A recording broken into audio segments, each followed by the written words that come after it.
Direction les Abîmes, où une visite de la pépinière de l'Agroparc Caraïbes Excellence s'est déroulée aujourd'hui.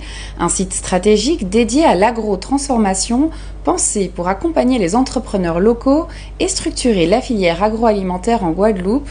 Découverte de ce projet présenté comme un levier majeur pour l'économie et l'innovation du territoire. Aujourd'hui se déroule la visite technique de la pépinière d'entreprise de l'Agroparc Caraïbes Excellence. C'est un projet qui a plusieurs années et qui voit son aboutissement pour le premier équipement construit.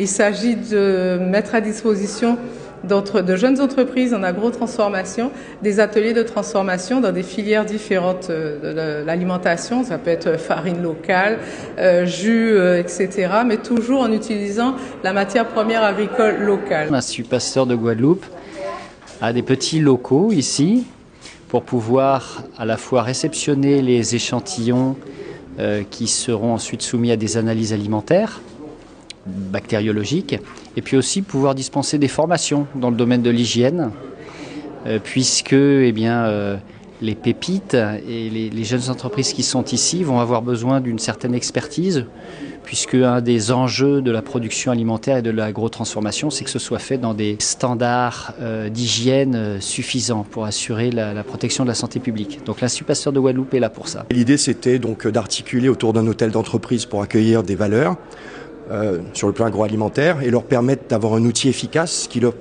permette de développer leurs talents et leur savoir-faire.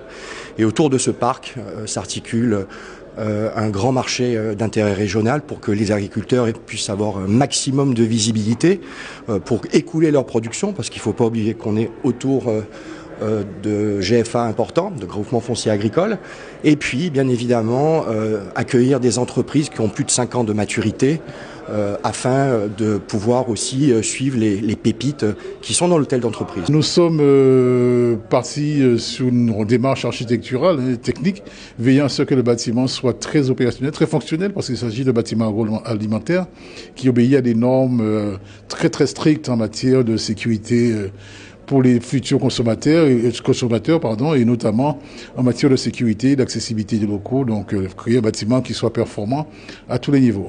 C'est vrai que bien sûr il est aux normes parasismiques et paracycloniques, donc nous avons jugé également qu'il fallait bien évidemment prendre en compte tout l'aspect environnemental, sachant que c'est un élément qui est fondamental dans toute construction récente et qui correspond aux normes actuelles. Lors de la conception du bâtiment, effectivement, il s'ouvre sur la voie principale de la zone d'agro-transformation de Perrin. Et il s'avère également que nous avons veillé à ce que cette façade soit traitée avec des matériaux qui soient des matériaux traditionnels, du bois, parce que dans cet établissement qui va quand même permettre à des industriels de petite échelle de pouvoir accéder à une production saine. Très content de pouvoir doter mon inspiration, ma pensée, à le grouper à ce matériel qui va me permettre de pouvoir produire sans souci. Voilà, le matériel est là. L'idée innovatrice, c'est notre produit pour notre population, développé pour tous. Donc franchement, très content de pouvoir avoir et faire. Là, on est dans l'atelier numéro 3, l'atelier pâtisserie, qui fait approximativement 53 mètres carrés, je crois. Et donc avec beaucoup d'équipements, je m'imaginais pas ça aussi grand.